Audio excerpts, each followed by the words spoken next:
ইয়ামানের বাদশা আসলেন মুহাম্মদুর রাসূলুল্লাহর সাথে সাক্ষাৎ করবে। মুহাম্মদুর রাসূলুল্লাহ কে? মুহাম্মদুর রাসূলুল্লাহ হচ্ছে মদিনার রাজবাদশা, মদিনা রাষ্ট্রের বাদশা মুহাম্মদুর রাসূলুল্লাহ সাল্লাল্লাহু আলাইহি ওয়াসাল্লাম।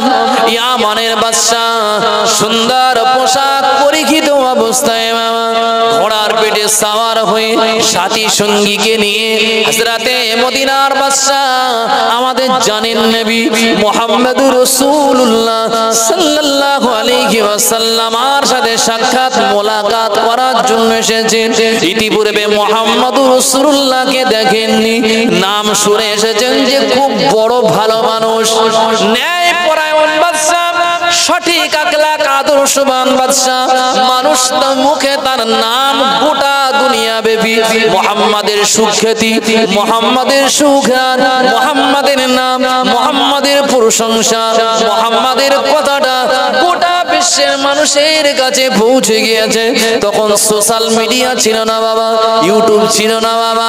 এখন একটা কথা বললে গোটা ওয়ার্ল্ডে এক সেকেন্ডে পৌঁছে যায়। তখন তো কিন্তু এসব মিডিয়া টিডিয়া ছিল না বাবা, কিন্তু মুহাম্মদুর রাসূলুল্লাহর কথা গোটা বিশ্বের কোনায় কোনায় মানুষের জবান দিয়ে দিয়ে দিয়ে দিয়ে গোটা কানায় কানায় তার নাম পৌঁছে গিয়েছে। মুহাম্মদুর রাসূলুল্লাহর সুখ্যাতি, মুহাম্মদুর রাসূলুল্লাহর সুনাম শুনে ইয়ামান থেকে বাদশা আসছে আজ মদিনায়। যাই মদিনার বাদশার সাথে একটু মোলাকাত সাক্ষাৎ করি। আমি একজন বাদশা, আমি ইয়ামানের বাদশা, আর মদিনার বাদশার সাথে কিছু সাক্ষাৎ করা যেতে পারে। আল্লাহর বান্দা মদিনা শরীফে ইয়ামানের বাদশা প্রবেশ করেছে।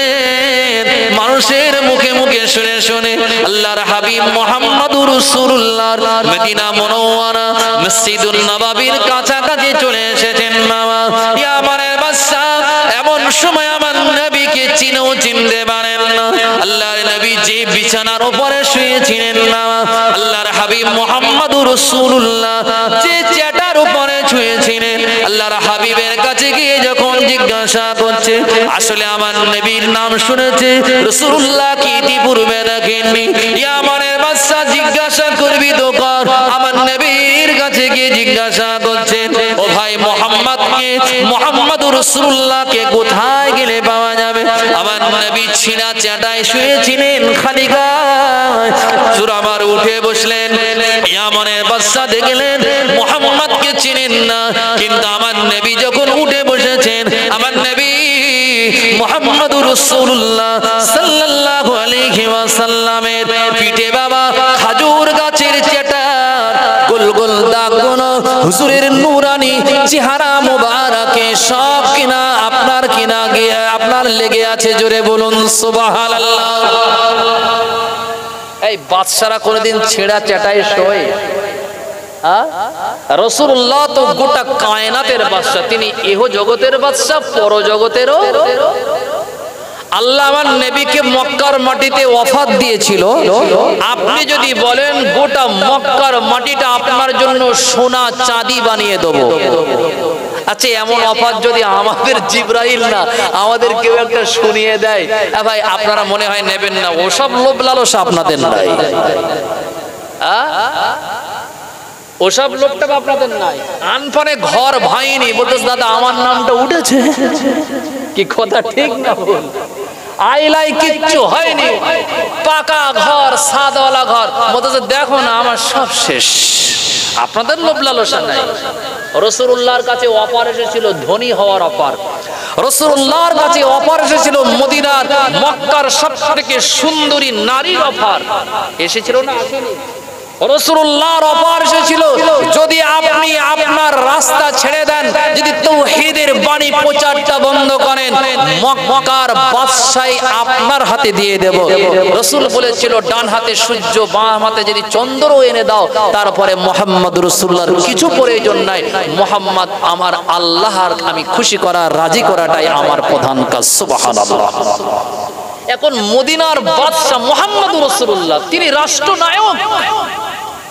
আমাদেরও মনে হয় রাষ্ট্রনায়কগুলো তারাও কিন্তু ছিঁড়া চাটায় মাঝে সাঝে শুয়ে থাকে নাকি বাবা? আরে ওসব প্রধানমন্ত্রীর বাদ দেন, গ্রামের একটা মেম্বার, সাধারণ একটা মেম্বার, ওরে বাবা, তার ঘরের সামনে গেলে ভয় লাগে যে এটা জান্নাত জান্নাত নাকি ভুল করে আসেনি তো, জিব্রাইল দিয়ে যায়নি তো এখানে ফেলে, ঠিক না ভুল? রাগ করেন না বাবা। মদিনার বাদশা মুহাম্মদুর রাসূলুল্লাহর কাছে ইয়ামান দেশের বাদশা এসে বললেন, আপনি মুহাম্মাদের পরিচয়টা দেন। আল্লাহর নবী উঠে বসলেন, হুজুরের নূরানি চেহারা, বাবা বিশ্বাস করুন আল্লাহর নবীর চেহারা দেখে কাফেররা কিছু জিজ্ঞাসা করত না। যার চেহারাতে আল্লাহ তো সৌন্দর্য দিয়েছিল, তার চেহারা দেখে মানুষ কালেমা তাইয়্যিবা পড়ে, ঈমানের কালমা পড়ে চেহারা দেখে মুসলমান হয়ে যেত। বলুন সুবহানাল্লাহ। অনেক সময় মানুষের চেহারা দেখে আমরা ভালো মন্দ যাচাই বাছাই করতে পারি কি পারি না। অনেক সময় মানুষের চেহারা দেখে, মানুষের কর্ম দেখে আমরা ভালো মন্দ কিছু বলতে পারি। আল্লাহর হাবিব মুহাম্মদুর রাসূলুল্লাহর হাতে সালমান ফারসি ফারাস দেশ থেকে এসেছে। মুহাম্মদ যদি নবী হয় তাকে আমি পরীক্ষা করব। তিনি যদি ইমতিহানার পরীক্ষায় যদি উত্তীর্ণ হন, তাওরাত আর জবুর অনুযায়ী যদি তার মিল হয়ে যায়, আমি তার হাতে কালমা পড়বো।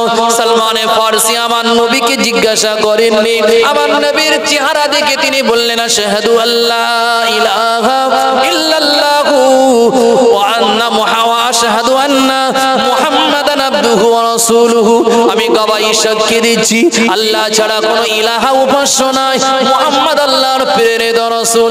মানুষ জিজ্ঞাসা করলো, ও সালমান ফারসি, তুমি মুহাম্মাদের কিছু জিজ্ঞাসা করলে না, এটা জিজ্ঞাসা করব ওটা করব, তুমি রাসূলুল্লাহর চেহারা দেখে কালেমা পড়লে কেন? এই মানুষটার চেহারার ভিতরে নবুয়তের চেহারার প্রমাণ দেখতে পেয়েছি। বলুন সুবহানাল্লাহ। নবী জাতাই মানুষ না, তিনি যত গায়ের কম হোক না কেন, সে বেধর্মী হতে পারে, রাসূল আসলে তার দরবারে নবী উঠে দাঁড়িয়ে তাদেরকে তাজিম করতেন। সুবহানাল্লাহ। ইয়ামানের বাদশা জিজ্ঞাসা করবিত করে আমার নবীকে জিজ্ঞাসা করছে মুহাম্মাদের পরিচয়, মুহাম্মাদকে কোথায় পাবো? নবী বললেন, আনা মুহাম্মদ, আমি তো মুহাম্মদ। আপনি মুহাম্মদ? হ্যাঁ। আমি ও আপনার কথা জিজ্ঞাসা করছি না, মদিনার যিনি বাদশা মুহাম্মদ সাল্লাল্লাহু আলাইহি ওয়াসাল্লাম, মদিনার বাদশা নাম মুহাম্মদ হতে পারে? ইয়ামানের বাদশা নবীর এই ছিঁড়া চাটাই শোয়া দেখে, পাটে পিঠে ছাপ দেখে তিনি বিশ্বাস করতে পারেন না ইনি মদিনার বাদশা। আপনি না, আর কি কোন মুহাম্মদ যিনি মদিনার বাদশা? বাদশা মানে ভাই ছেঁড়া কাটা, ছেঁড়া চাটা, ভাঙা চোরা লোটা, এটা কি বাদশা হয় নাকি? বাদশা মানে তার পানপত্র হবে সোনা চাঁদি হীরা মণি মুক্তা, তার পালঙ্গ হবে সোনা চাঁদির। কি কথা ঠিক না ভুল বাবা? বাইরা বাবা জিনা নওজওয়ান তরুণেরা, জান্নাতীরা জান্নাতে যাবে, জান্নাতের ভিতরে আমার আল্লাহ পাক রব্বুল আলামিন জান্নাতীদেরকে সুন্দর সুন্দর কণ্ঠ শোনাবেন। বাবা হযরতে নবী দাউদ আলাইহিস সালাতু ওয়াস সালামের কণ্ঠের মতো আল্লাহ পাক জান্নাতীদের কণ্ঠস্বর দেবেন। বাবা নবী দাউদের কণ্ঠস্বর এত সুন্দর ছিল, আল্লাহ পাক তাকে জবুর কিতাব দান করেছিল। বাবা জবুর কিতাব যখন নবী সাইয়্যিদিনা দাউদ তেলাওয়াত করতেন, উড়ন্ত পাখিগুলো থেমে যেত, তারা দাউদ নবীর কণ্ঠের তেলাওয়াত শোনার জন্য। দাউদ নবী যখন কিনা দরিয়ার পাশে গিয়ে জবুর শরীফ তেলাওয়াত করতেন, বাবা দরিয়ার মাছগুলো এসে তারা কাছে এসে তারা হাজির হয়ে যেত নবী দাউদের কণ্ঠস্বর শোনার জন্য। বাবা ও আল্লাহর বান্দা, হাদিস শরীফে এসেছে আল্লাহ পাক ময়দানে মাশারে সমস্ত বান্দা বান্দীদেরকে একত্রিত করে আমার আল্লাহ বলবেন, দাউদ তোমার কণ্ঠে আযান দাও। সেই দিন দাউদ নবীর কণ্ঠে আযানের ধ্বনি শোনানো হবে। ও আল্লাহর বান্দা, সমস্ত জান্নাতীরা তখন কিনা বলতে থাকবে, আল্লাহ এত সুন্দর কণ্ঠ আমরা কোনোদিন শুনি নাই। আল্লাহ পাক সঙ্গে সঙ্গে আমাদের নবী মুহাম্মদুর রাসূলুল্লাহকে ডাক দেবেন। মুহাম্মদুর রাসূলুল্লাহকে ডাক দিয়ে বলবে, হে আমার হাবিবে কিবরিয়া, দাউদের কণ্ঠস্বর শুনে এরা মুগ্ধ হয়ে গিয়েছে, তোমার জবানে তুমি কোরআনে কারীম তা তেলাওয়াত করো। আমাদের নবী মুহাম্মদুর রাসূলুল্লাহ সঙ্গে সঙ্গে ময়দানে মাশারে সূরা ইয়াসিন শরীফটা তেলাওয়াত করবেন, আমার নবীর কণ্ঠ হচ্ছে সমস্ত মানুষের থেকে আরো সুন্দর। বলুন সুবহানাল্লাহ।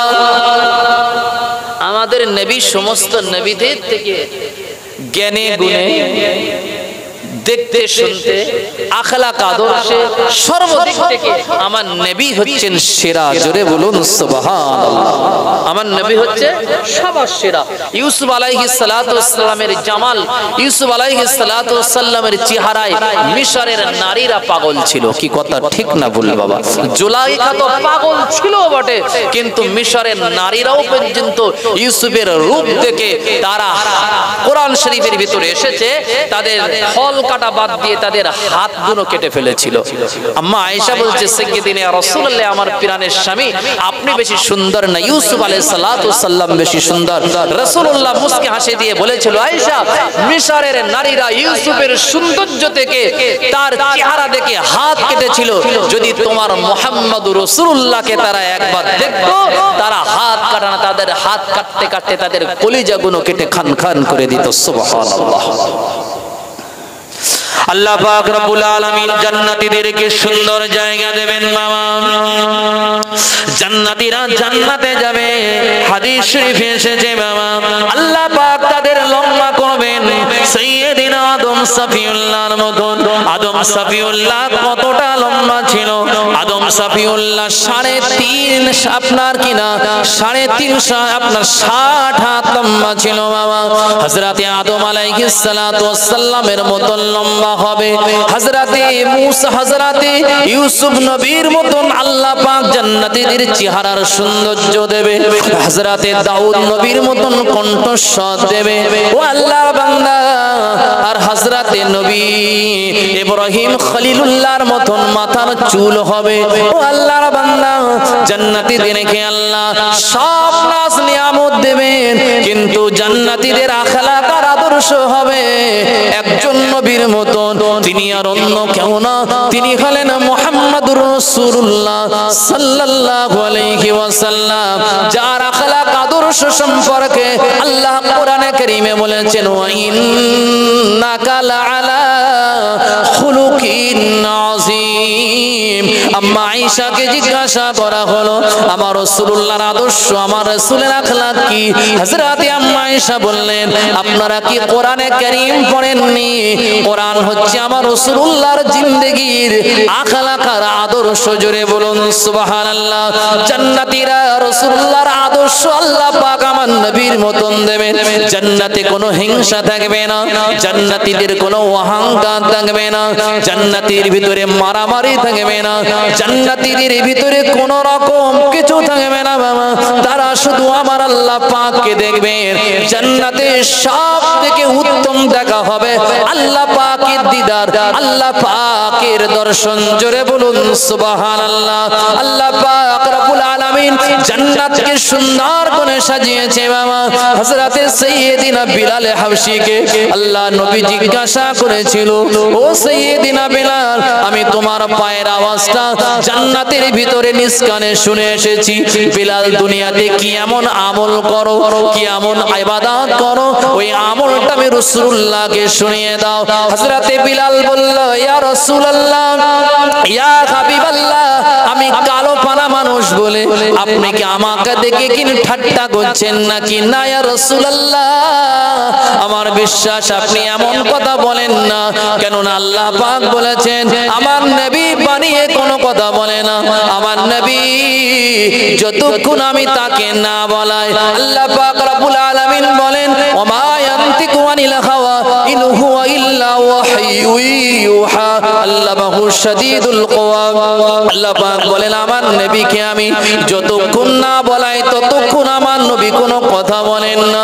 হযরতে বিলালের বিশ্বাস যে আমি কালো হলেও রাসূলুল্লাহ আমাকে দেখে ঠাট্টা করেন না, অবশ্যই আমার আল্লাহ বলেছেন তাই নবী আমাকে আমাকে শোনাচ্ছেন। তারপরেও বিলাল চিন্তা করে আমি কালো মানুষ, আমি তো একজনের গোলাম, আমি কালো মানুষ, আমাকে দিয়ে আল্লাহ কেমনে জান্নাত উদ্বোধন করবে? আমার থেকে জলিলুল কদর সাহাবায়ে রাদিয়াল্লাহু আলাইহিম আজমাইন রয়েছে, যাদের শ্রেষ্ঠত্ব আসমান জমিন বরাবর। হযরত সাইয়্যিদিনা হযরত আবু বকর সিদ্দিকের মতন মহান একজন ব্যক্তি রয়েছে, তাকে আল্লাহ জান্নাত উদ্বোধন না করে আমাকে দিয়ে জান্নাত উদ্বোধন করবে, এটা আমার জন্য বড় লজ্জা। সাইয়্যিদিনা বিলাল বললেন, হযরত আবু বকরের মর্তবা অনেক বেশি, আবু বকর ছাড়া আল্লাহ আমাকে দিয়ে জান্নাত কেন উদ্বোধন করবে? আবু বকরের মর্তবা, আবু বকরের মর্তবা মর্যাদা যদি বলি অবাক হয়ে যাবেন। আল্লাহ পাকের নবী দাঁড়িয়ে আছে, জিবরাইল আমিন আলাইহিস সালাতু ওয়াস সালাম রাসূলুল্লাহর কাছে এসে হাজির হলেন। আল্লাহর নবী জিবরাইলকে দেখে হাসতে লেগেছেন। আল্লাহ পাকের নবীর হাসি দেখে জিবরাইল বললেন, ইয়া রাসূলুল্লাহ, আপনি আমার দিকে হাসেন কেন? আল্লাহ পাকের নবী বললেন, জিবরাইল, তুমি তো নূরের ফেরেশতা, কিন্তু তুমি কি গরীব হয়ে গেলে নাকি? জিবরাইল বললেন, ইয়া রাসূলুল্লাহ, এমন কথা বললেন কেন? হযরতে রাসূলুল্লাহ বলল, জিবরাইল, তোমার গায়ের পোশাকগুলো আমি দেখতে পাচ্ছি খেজুরের পাতার সেলাই করা, কেন বলুন সুবহানাল্লাহ। খেজুরের পাতার সেলাই করা কাপড় পরে তুমি তো জিবরাইল জান্নাতি লিবাস পরে আমার সামনে আসো, কিন্তু তোমার গায়ে আজ খেজুরের পাতার লিবাস, সেলাই করা পাতার জামা পরে এসেছো কেন? তুমি কি খুব গরীব হয়ে? রাসূল উঠলে একটু মস্করা করছেন, গরীব হলে নাকি? হযরত জিবরাইল বলল, ইয়া রাসূলুল্লাহ, ইয়া হাবিবাল্লাহ, আমি জিবরাইল আজ একজন আপনার জানের টুকরা সাহাবা, জানের টুকরা সাহাবী, আল্লাহ পাক রব্বুল আলামিন তাকে এত পছন্দ করে ফেলেছেন, এত মহব্বত করেছেন। আল্লাহ আসমানের ফেরেশতাদেরকে বলছে, ও আসমানের ফেরেশতা, তোমরা কি দেখো না আমার সিদ্দিক আকবর রাসূলের জানের টুকরা সাহাবী দুনিয়ার জমিনে এত গরীব হওয়ার কারণে তার আপনার সুতা কেনার পয়সা নাই, তার জামাটা ছিঁড়ে গিয়েছে, খাজুর গাছের পাতা দিয়ে জামাটা সেলাই করে নিয়েছে। তাই আমি জিবরাইল আবু বকরের এই সুন্নাতকে, আবু বকরের এটাকে আমার বড় ভালো লেগেছে। আমি জিবরাইল তাই আবু বকরের ভালোবাসায় আমি আসমানের ফেরেশতা জিবরাইল, হযরতে জিবরাইল খাজুরের পাতার সেলাই করার জুব্বা পরেছি, জামা পরেছি। সুবহানাল্লাহ। সত্যি কিন্তু আবু বকর গরীব না, আবু বকর বড় ধনী। 10 জনের ভিতরে তিনি একজন ছিল। মক্কা শরীফে যত ধনী ব্যক্তি 10 জনের ভিতরে হযরত আবু বকর ছিলেন 10 এর ভিতরে একজন। কিন্তু তিনি গরীব হয়েছেন কি কারণে? দ্বীনের জন্য। কিসের জন্য বাবা? জোরে বলেন, কিসের জন্য? দ্বীনের জন্য। আমার নবী কি সত্যি গরীব? আপনাদের মত কি? হযরত আয়েশা, হযরতে খাদিজা তাহেরা রাদিয়াল্লাহু আনহা মক্কার নারীদের ভিতরে সবথেকে ধনী ছিল। মানেন কি মানেন না? মক্কার মানুষেরা খাদিজা রাদিয়াল্লাহু আনহা তার বিবাহ করার জন্য তারা পাগল পারা ছিল। একটাই কারণ, যদি আমরা খাদিজাকে বিয়ে করতে পারি আমরাও ধনী হয়ে যাব। কিন্তু রাসূল করিম সাল্লাল্লাহু আলাইহি সাল্লাতু সাল্লামের সাথে আম্মা খাদিজা তাহিরার বিবাহ হলেন। খাদিজার যত সম্পত্তি আল্লাহর জাতের কসম সব খাদিজা তাহিরা রাসূলুল্লাহর কদমে সব দিয়ে দিয়েছিলেন। সুবহানাল্লাহ। তাহলে আমার নবী কি আর গরীব আছে বলে মনে হয়? আমার তো মনে হয় খাদিজার সম্পত্তি রাসূলকে দেওয়ার কারণে নবী হচ্ছে মক্কার জমিনে নাম্বার 1 ধনী। কি কথা ঠিক না ভুল? কিন্তু রাসূলুল্লাহ গরীবী জিন্দেগি তিনি পার করেছেন, করেছেন না করেননি বাবা? এত গরীব আপনারা অবাক হয়ে যাবেন। ইয়ামেনের বাদশা, কোথাকার বাদশা? আপনাদের কি অসুবিধা হয়? ইয়ামানের বাদশা এসেছে মুহাম্মদুর রাসূলুল্লাহর সাথে সাক্ষাৎ করবেন। ইয়ামানের বাদশা তিনি বেদুইন, তিনি ছিলেন বেদুইন। ইয়ামানের বাদশা কার সাথে কথা বলবেন? সাক্ষাৎ মুহাম্মদুর রাসূলুল্লাহ, মুসলমানদের নবী। নবী তো মদিনার তিনি বাদশা ছিলেন। বাদশা না? আরে আমাদের যিনি প্রধানমন্ত্রী তিনি তো ভারতবর্ষের এখন মন্ত্রী বাদশা, ঠিক না বললাম? সমস্ত ধনকুব তার হাতে, কি কথা ঠিক না বললাম বাবা? তা মুহাম্মদুর রাসূলুল্লাহ তো মদিনার রাষ্ট্রের নায়ক, রাষ্ট্রপ্রধান, অর্থাৎ রাষ্ট্রপ্রধান মানে তিনিও তো মদিনার বাদশা। কি কথা সত্য না মিথ্যা? তিনি রাষ্ট্র পরিচালনা করছেন, তিনি রাষ্ট্রের নেতা, তিনি তো অবশ্যই বাদশা। ইয়ামানের বাদশা আসলেন মুহাম্মদুর রাসূলুল্লাহর সাথে সাক্ষাৎ করবে। মুহাম্মদুর রাসূলুল্লাহ কে?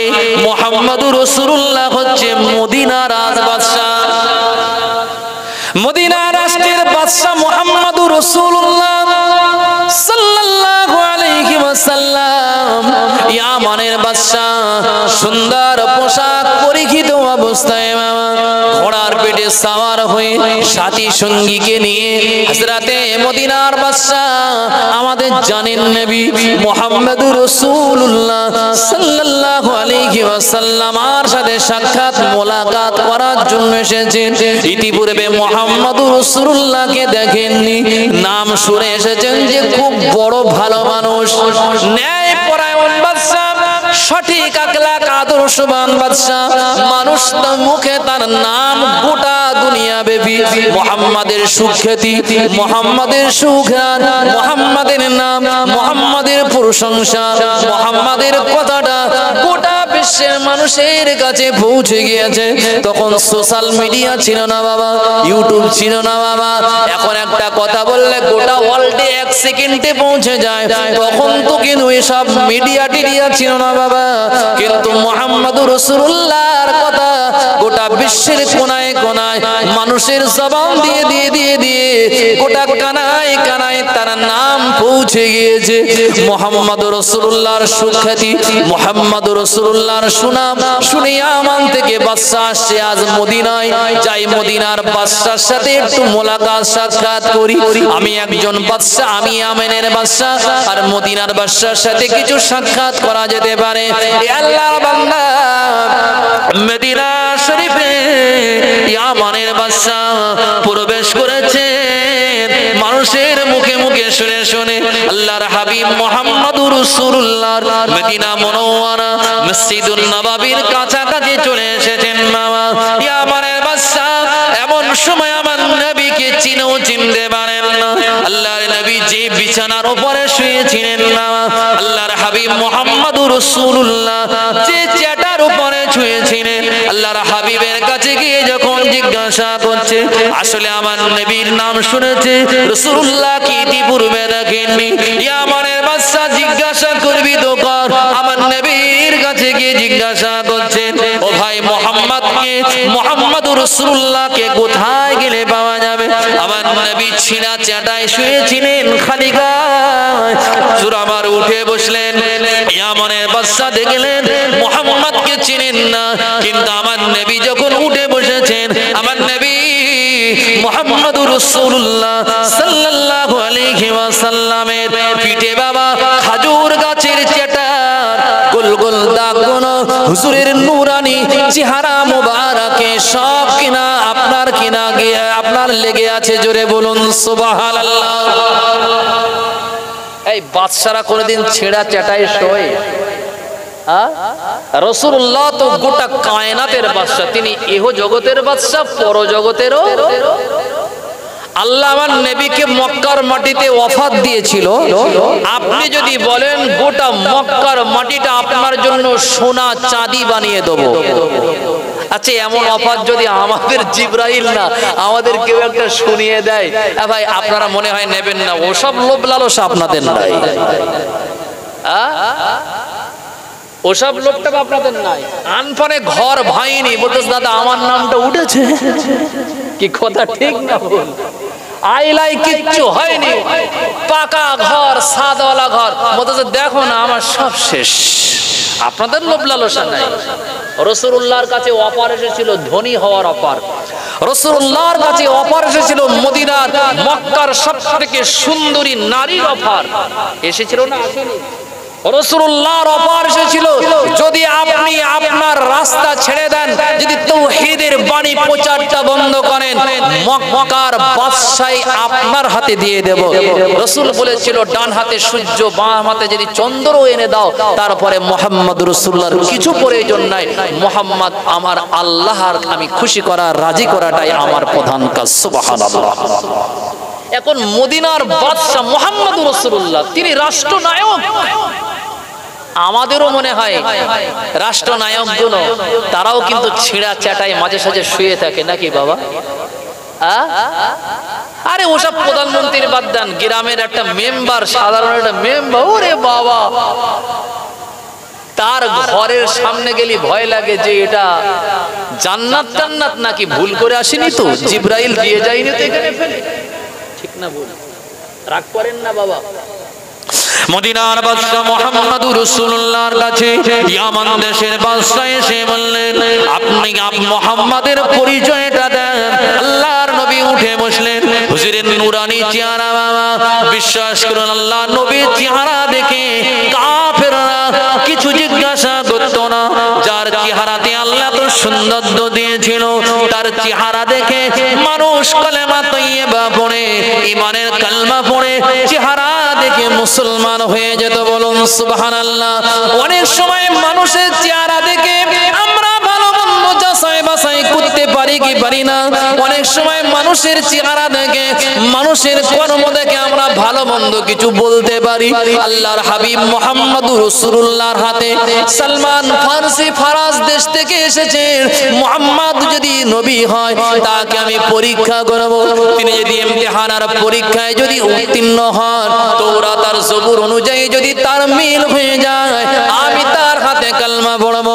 সালমানে ফারসি আমার নবীকে জিজ্ঞাসা করেননি, আমার নবীর চেহারা দেখে তিনি বললেন, আশহাদু আল্লা ইলাহা ইল্লাল্লাহু ওয়া আন্না আশহাদু আন্না মুহাম্মাদান আবদুহু ওয়া রাসূলুহু। আমি গবাই সাক্ষী দিচ্ছি আল্লাহ ছাড়া কোনো ইলাহা উপাস্য নাই, মুহাম্মদ আল্লাহর প্রেরিত রাসূল। মানুষ জিজ্ঞাসা করলো, ও সালমান ফারসি, তুমি মুহাম্মাদের কিছু জিজ্ঞাসা করলে না, এটা জিজ্ঞাসা করব, ওটা করব, তুমি রাসূলুল্লাহর চেহারা দেখে কালেমা পড়লে কেন? এই মানুষটার চেহারার ভিতরে নবুয়তের চেহারার প্রমাণ দেখতে পেয়েছি। বলুন সুবহানাল্লাহ। নবী জাতাই মানুষ না, তিনি যত গায়ের কম হোক না কেন, সে বেধর্মী হতে পারে, রাসূল আসলে তার দরবারে নবী উঠে দাঁড়িয়ে তাদেরকে তাজিম করতেন। সুবহানাল্লাহ। ইয়ামানের বাদশা জিজ্ঞাসা করবিত করে আমার নবীকে জিজ্ঞাসা করছে মুহাম্মাদের পরিচয়, মুহাম্মাদকে কোথায় পাবো? নবী বললেন, আনা মুহাম্মদ, আমি তো মুহাম্মদ। আপনি মুহাম্মদ? হ্যাঁ। আমি ও আপনার কথা জিজ্ঞাসা করছি না, মদিনার যিনি বাদশা মুহাম্মদ সাল্লাল্লাহু আলাইহি ওয়াসাল্লাম, মদিনার বাদশা নাম মুহাম্মদ হতে পারে? ইয়ামানের বাদশা নবীর এই ছিঁড়া চাটাই শোয়া দেখে, পাটে পিঠে ছাপ দেখে তিনি বিশ্বাস করতে পারেন না ইনি মদিনার বাদশা। আপনি না, আর কি কোন মুহাম্মদ যিনি মদিনার বাদশা?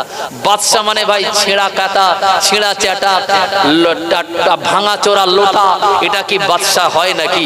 বাদশা মানে তার পানপত্র হবে সোনা চাঁদি হীরা মণি মুক্তা, তার পালঙ্গ হবে সোনা চাঁদির। কি কথা ঠিক না ভুল বাবা? তা ছেঁড়া চাটাই শুয়ে আছেন মদিনার বাদশা। ফারুকে আজম আমার ফারুক যখন তিনি বাদশা হন, আল্লাহর কসম করে বলছি, হযরত ওমর ফারুক রাদিয়াল্লাহু তাআলা আনহু এমন নেতা, এমন বাদশা ছিল ভাই, তিনি গাছের নিচে শুয়ে থাকতেন। সুবহানাল্লাহ। মদিনার সাহাবারা বললেন, হুজুর আপনি এমন করে একা একা শুয়ে থাকবেন না, না জানি জীবনের আশঙ্কা হয়, প্রাণহানির আশঙ্কা।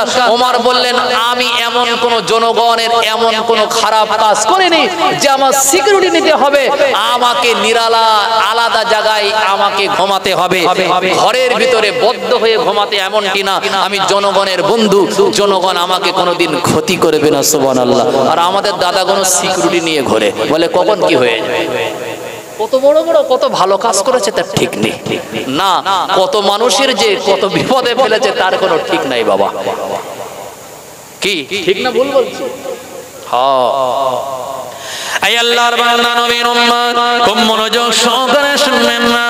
আল্লাহর হাবিব মুহাম্মদুর রাসূলুল্লাহ সাল্লাল্লাহু আলাইহি ওয়াসাল্লামকে তিনি বিশ্বাস করতে পারছিলেন না ইনি মদিনার বাদশা।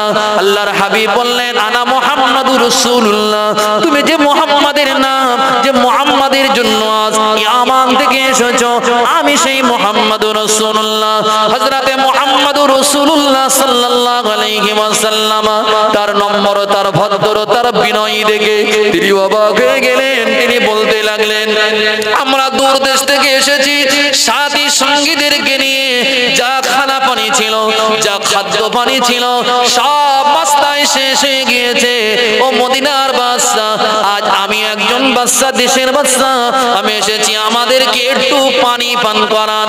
আল্লাহর কসম করে বলছি, আর রাহিকুল মাকতুমের ভিতরে লেখা রয়েছে, আল্লাহর হাবিব মুহাম্মাদুর রাসূলুল্লাহ সাল্লাল্লাহু আলাইহি ওয়াসাল্লামের কাছে ইয়ামানের বাদশা যখন পানি পান করার জন্য পানি চাইলেন, আল্লাহর হাবিব মুহাম্মাদুর রাসূলুল্লাহ একটা মাটির পাতিলে, মাটির পাত্রে আল্লাহর হাবিব একটু পানির জন্য ঘরের ভিতর থেকে আম্মা জান আয়েশা আল হুমায়রা রাসূলুল্লাহর বিবির কাছ থেকে পানিটা নিয়ে আসলেন। আল্লাহ পাকের নবী মুহাম্মাদুর রাসূলুল্লাহ ইয়ামানের বাদশাকে পানি পান করার জন্য দিলেন একদম অল্প পানি, অল্প কম পানি। বলছে কৃপণ দেখেছি, কুঞ্জুস দেখেছি, এ কি বাদশা রে বাবা, এত কোন মানুষের একটি পানি। আসলে তো জানে না রাসূলুল্লাহর হাতে তো বরকত লুকিয়ে রয়েছে। সুবহানাল্লাহ।